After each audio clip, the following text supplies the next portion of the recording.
5 seconds. Start.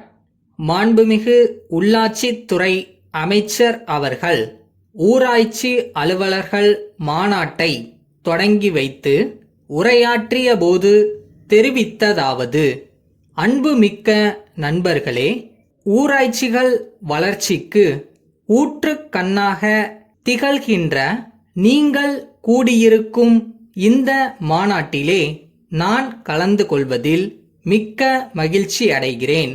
இந்த வாய்ப்பினை ஏற்படுத்திக் கொடுத்த உங்களுக்கு நன்றி தெரிவித்துக் கொள்கிறேன். இந்தியா ஒரு பெரிய குடியரசு நாடு. சீனாவுக்கு அடுத்தபடியாக அதிகமான மக்கள் தொகையை கொண்ட நாடு. வற்றாத வளம் கொழிக்கும் இத்திருநாட்டில் வறுமை இன்றளவும் போகவில்லை.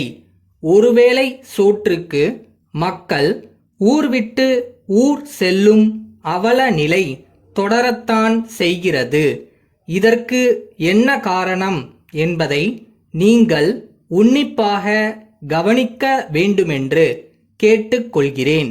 5 ஆண்டு திட்டங்கள் தீட்டுகிறோம். மக்கள் நலன் கருதி பல்வேறு சட்டங்கள் போடுகிறோம். இருந்தபோதிலும் அவற்றின் பயன்களை நாம் முழுமையாக எட்ட முடியவில்லையே.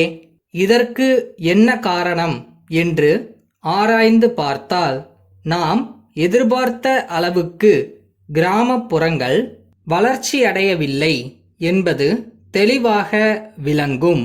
சுதந்திரம் பெற்று அரை நூற்றாண்டுக்கு மேலாகியும் கிராமம் கிராமமாகவே இருக்கிறது, நகரம் நகரமாகவே இருக்கிறது.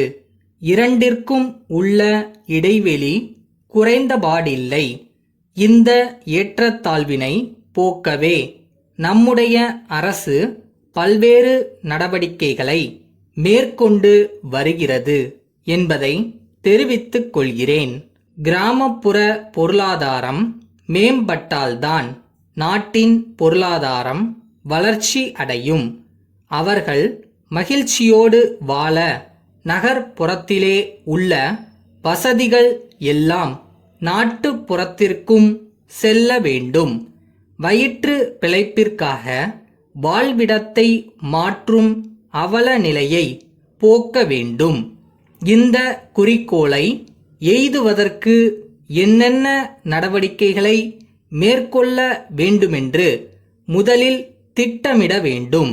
ஊராட்சிகள் உருவாக்கப்பட்ட நோக்கமே அதற்காகத்தான் என்பதை தெரிவித்துக் கொள்கிறேன்.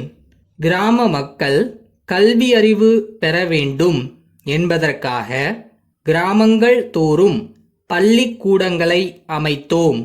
கட்டாய கல்வி முறையை கொண்டு வந்தோம்.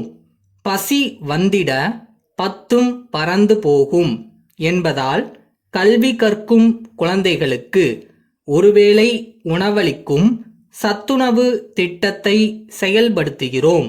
இலவச பாடப்புத்தகங்கள் வழங்குகிறோம். இலவசமாக சீருடைகள் வழங்குகிறோம். நகரங்களுக்கு சென்று உயர்கல்வி பெற கட்டணமற்ற பேருந்து பயணத்திற்கு ஏற்பாடு செய்திருக்கிறோம். எந்த இடத்திற்கு வேண்டுமானாலும் சென்று வர இணைப்பு சாலைகள் மூலம் போக்குவரத்து வசதிக்கு ஏற்பாடு செய்திருக்கிறோம்.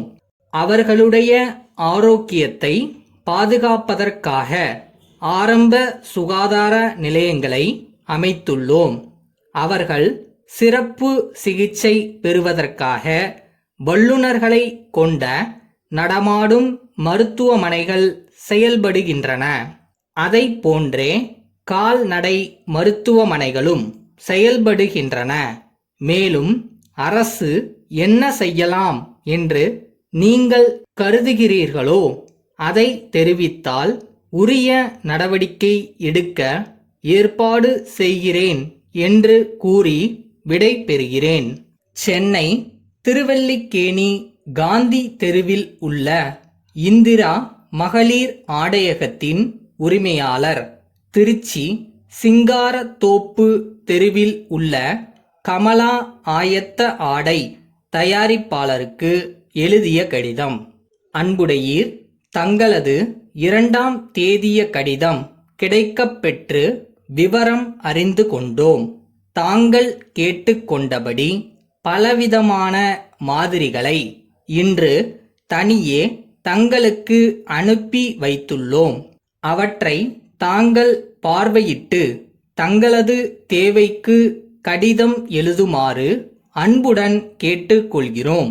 எங்களது ஆயத்த ஆடைகளுக்கான மொத்த வியாபாரியாக தங்களது மாவட்டத்திற்கு தாங்கள் நியமனம் கோரியது தொடர்பாக நாங்கள் தீவிரமாக பரிசீலனை செய்தோம்.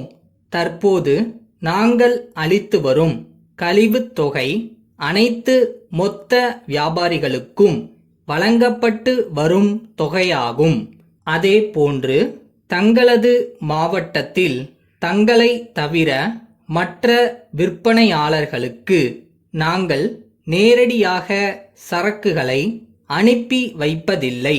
எனினும் தங்களது கோரிக்கையின்படி இன்னும் அதிகமாக 5% தள்ளுபடி வழங்குவது குறித்து நாம் இருவரும் நேரில் பேசி முடிவெடுக்கலாம் என்றும் 10 தினங்களுக்கு பின்னர் நேரில் வந்து சந்திக்குமாறும் கேட்டுக்கொள்கிறோம்.